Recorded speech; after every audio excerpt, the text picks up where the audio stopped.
Hi, hello, నమస్తే. నేను మీ ప్రవీణ్ కుమార్ అల్లి. ఈజీ టీచ్ విత్ ప్రవీణ్‌లోకి స్వాగతం. ఈరోజు మనం తెలుగు నేర్చుకుందాంలో 14 రోజులో ఉన్నాం. ఈ 14 రోజు మనం నేర్చుకోబోతున్నటువంటి ఆహ్, అంశాలేంటంటే గుడి దీర్ఘంతో ఉన్నటువంటి పదాలు. గుణింతపు గుర్తుల్లో ఉన్నాం మనము. గుడి దీర్ఘం ఈరోజు నేర్చుకోబోతున్నాం. సో, రైట్, ఇంకెందుకు ఆలస్యం, మరి మొదలు పెట్టేద్దాం మన వీడియో. సరేనా పిల్లలు? రైట్. ఈరోజు మనం నేర్చుకోబోయేటువంటి ఆకారం మొదటిది ఇది గుడి. మరి ఈ గుడి ఉన్నప్పుడు మనము ఆహ్, ఏ రకమైనటువంటి శబ్దం పలుకుతాము అనంటే, ఈ అనేటువంటి శబ్దం పలుకుతాం. ఈ అనేటువంటి అక్షరం. కాకి గుడిస్తే కి, గాకి గుడిస్తే కి, చాకి గుడిస్తే చి. ఈ విధంగా మనం వీటిని పలుకుతూ ఉంటాం. రైట్. ఇది గుడి దీర్ఘం. ఏంటది? గుడి దీర్ఘం. మరి ఈ గుడి దీర్ఘం ఇచ్చినప్పుడు ఈ అనేటువంటి శబ్దాన్ని పలుకుతాం. కాకి గుడి దీర్ఘం ఇస్తే కీ, గాకి గుడి దీర్ఘం ఇస్తే గీ, చాకి గుడి దీర్ఘం ఇస్తే చీ. ఈ విధంగా వీటిని పలుకుతా ఉంటాం. రైట్. ఇక్కడ మనం ఒక పదం చూద్దాం. ఈ పదం చూడండి. కి, టి, కి. కిటికి. రైట్. మరి ఇక్కడ కాకి గుడి ఇచ్చింది ఇక్కడ పైన. అదేవిధంగా ఇక్కడ టాకి గుడి ఇచ్చింది. ఇది కూడా కాకి గుడి ఇస్తే కి కాబట్టి ఇది కిటికీ. 3 అక్షరాలకి కూడా గుడి ఉన్నటువంటి పదం ఇది కిటికీ. మరి ఇంకొక పదం చూద్దాం. ఇది చూడండి. కీటకం. కీటకం. ఇక్కడ గుడి దీర్ఘం ఉంది. కాకి గుడి దీర్ఘం ఇచ్చారు కాబట్టి కీటకం. కీటకం.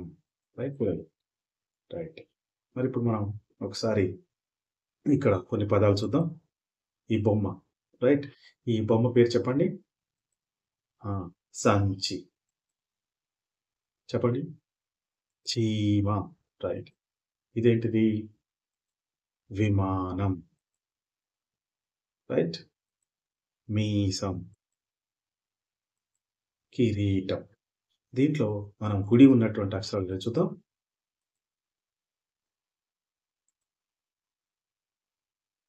రైట్. చూడండి. ఇక్కడ సంచి చూడండి. ఇది సం, ఇది చి. సంచి. సో, ఇక్కడ మనం చా గుడిస్తే చి అనేది ఇక్కడ ఉంది. ఇప్పుడు రెండో పదం చూడండి. ఏంటది? ఇది చీ. చా గుడి దీర్ఘం అన్నమాట. చీమ. చీమ. రైట్. ఒకటి పిల్ల ఏముంది అక్కడ?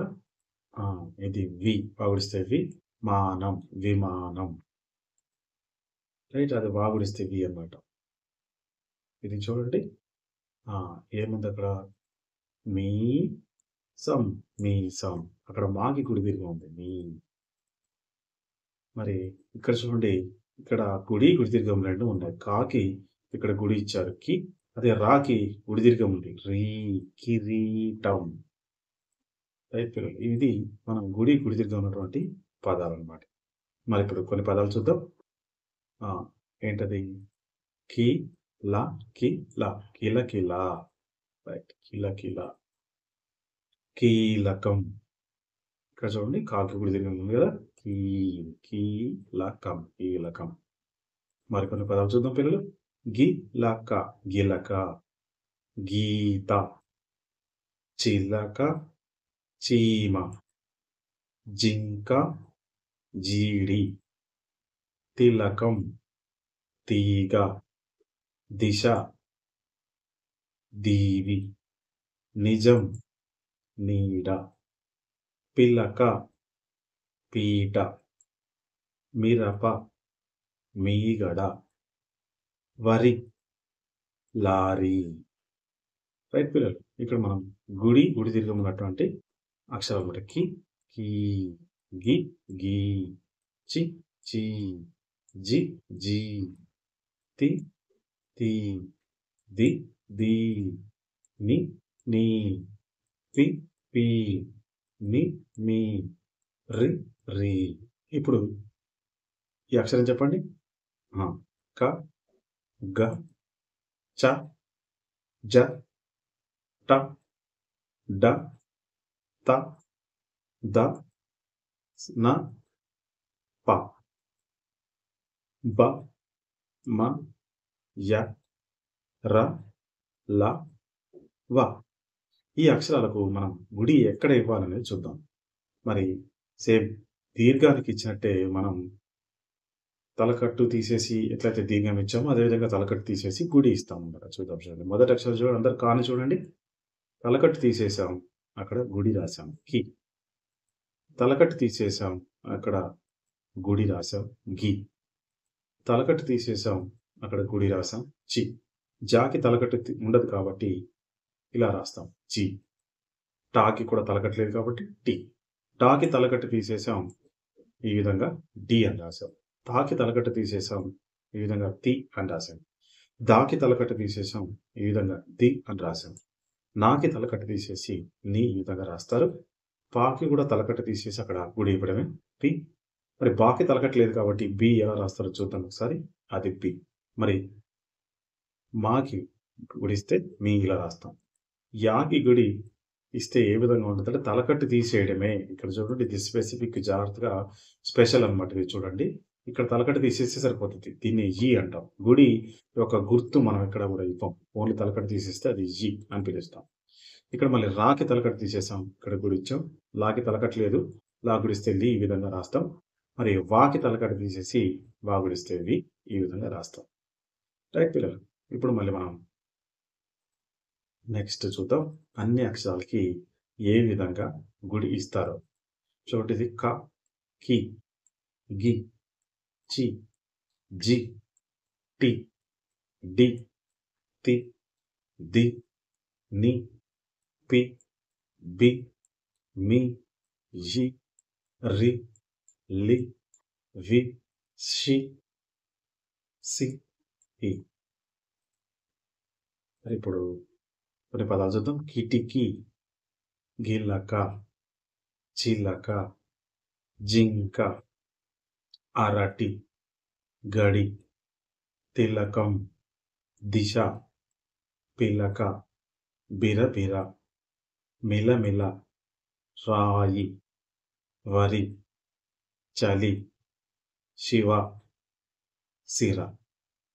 రైట్. ఇక్కడ మనం ఒక్కొక్క అక్షరానికి గుడి ఇచ్చినమాట. కి, గి, చి, జి, ఇది టి, డి, తి, ది, పి, వి, మీ, జి, రి, లి. రైట్. మరి షి, సి. ఇక్కడ మీకు గుడికి సంబంధించినటువంటి కొన్ని పదాలు మీకు ఇక్కడ ఇవ్వడం జరిగింది. దీన్ని ఒకసారి స్క్రీన్ షాట్ తీసుకోండి. స్క్రీన్ షాట్ తీసుకొని మొబైల్ ఇట్లా తిప్పుకుంటూ మీరు చదవచ్చు. లేదా జూమ్ చేసి కూడా చదవచ్చు. ఇక్కడ మనము ఒక్కొక్క అక్షరానికి 3 గుడి ఉన్నటువంటి పదాలు ఇచ్చాం. ఉదాహరణకి ఇక్కడ చూడండి. కిటికీ, అరటి, కటిక, కాకి, కిలకిల, కింద, గిలక, అంగి, గిరగిర. సో ఇవన్నీ కూడా మనం గుడి ఉన్నటువంటి పదాలు. ఇవన్నీ కూడా చదవండి పిల్లలు. మీకు ప్రాక్టీస్ అవుతుంది. రైట్. ఇప్పుడు మనం ఈ అక్షరాలకి గుడి దీర్ఘం ఏ విధంగా ఇవ్వాలో చూద్దాం. సరేనా? కాకి తలకట్టు తీసేసాం. గుడి దీర్ఘం ఇచ్చాం. కీ. గాకి తలకట్టు తీసేసి గుడి దీర్ఘం గీ. సేమ్ గుడి ఎలా రాస్తామో గుడి దీర్ఘం కూడా అదే ప్లేస్ లో రాస్తాం. చ, చీ, జీ, టీ, డి, తి, ది, నీ, పి, బి, మీ, ఈ, రి, లి, వి. కదా? ఒకసారి మరి అన్ని అక్షరాలకి గుడి దీర్ఘం ఏ విధంగా ఇచ్చారో చూద్దాం. గుడి దీర్ఘం సేమ్ ప్లేస్ లో ఇస్తాం అనమాట. కి, ఇది కీ, గి, గీ, చి, చీ, జి, జీ, టి, టీ, డి, డి, తి, తి, ది, ది, ని, నీ, పి, పి, బి, బి, మీ, మీ, జి, జీ, రి, రి, లి, లి, వి, వి, షి, షీ, సి, సి, హి, హీ. రైట్ పిల్లలు. ఇప్పుడు మనం మరికొన్ని పదాలు చూద్దాం. కీలకం, గీత, చీర, జీతం, టీకా, డీలా, తీరం, దీపం, పీపా, బీర, మీట, సాయి, రీతి, లీల, కాశీ, సీసా. రైట్ పిల్లలు. మరొకసారి ఇక్కడ మీకు కొన్ని గుడి దీర్ఘం పదాలు కూడా ఇచ్చాను. దీన్ని కూడా స్క్రీన్‌షాట్ తీసుకొని ఇక్కడ ఉన్నటువంటి పదాలు చదవండి. ఉదాహరణకు చూడండి. కీసర, కీటకం, కీలకం, గీత, సంగీత, గీయడం. ఇలా మీకు ఇక్కడ కొన్ని పదాలున్నాయి కదా! వీటిని అందరూ చదివితే ప్రాక్టీస్ చేయండి. మీకు గుడి దీర్ఘం పదాలు కూడా వస్తాయి. రైట్ పిల్లలు. ఇప్పటిదాకా మీరు నా వీడియో ఎంతో ఓపికగా చూసినందుకు ధన్యవాదాలు. రైట్. కొంచెం లైక్స్ తక్కువగా వస్తున్నాయండి. ఒక్కొక్క వీడియో తయారు చేయడానికి దాదాపు మాకు 2-3 గంటలు టైం పడుతుంది. 15 నిమిషాల వీడియో అయినా సరే. సో, కొంచెం మా కష్టాన్ని గుర్తించి లైక్ బటన్ ప్రెస్ చేయండి. అదేవిధంగా తెలంగాణలో ప్రభుత్వ పాఠశాలలో చదువుతున్నటువంటి విద్యార్థులందరికీ చేరువయ్యే విధంగా దీన్ని షేర్ చేయండి. ఎందుకంటే తెలుగు స్పష్టంగా చదవడం రానటువంటి పిల్లలు చాలామంది ఉన్నారు. వాళ్ళందరూ స్టెప్ బై స్టెప్ ఈ వీడియో చూసినట్లయితే వాళ్ళకెంతో ఉపయోగపడుతుంది. మాతృభాషపై ఎప్పుడైతే పట్టు సాధిస్తారో వాళ్ళకి ఆత్మవిశ్వాసం వస్తుంది. ఇతర భాషలు కూడా ఈజీగా, సులభంగా నేర్చుకోగలుగుతారు. కాబట్టి మనం అందరం కూడా పిల్లలకి చేరే విధంగా వీటిని షేర్ చేస్తారని ఆశిస్తున్నాను. ఇప్పటివరకు మీరు ఇచ్చినటువంటి కోఆపరేషన్స్‌తో మన ఛానల్ అనేది దాదాపుగా 22,500 చిల్లర వరకు మనకు సబ్‌స్క్రైబర్స్ అనేది వచ్చారు. అదేవిధంగా మీరు ఇంకా ఇదే విధంగా కోఆపరేషన్ చేసి ఈ ఛానల్‌ని ఎంకరేజ్ చేస్తారని చెప్పేసి ఎడ్యుకేషనల్ ఛానల్ కాబట్టి కొంచెం వ్యూస్ తక్కువగా ఉన్నాయి. ఇట్లనే రెవెన్యూ అయితే అసలే ఉండదు. మీకందరికీ తెలిసినటువంటి విషయమే. కొంచెం కోఆపరేట్ చేయండి. పిల్లలందరికీ చేరిపోయింది. ఎంత సేపు ఈ వీడియో చూస్తున్నారు పిల్లలంటే నేనంతా హ్యాపీగా ఫీల్ అవుతాను. ఒక టీచర్‌గా పిల్లలు నేర్చుకుంటున్నారనేది నాకు అర్థమవుతుంది. సో, మీరందరూ కూడా పిల్లలకు ఉపయోగపడేటువంటి ఇటువంటి వీడియోస్‌ని షేర్ చేస్తారని చెప్పి ఆశిస్తూ సెలవు తీసుకుంటున్నాను. ధన్యవాదాలు.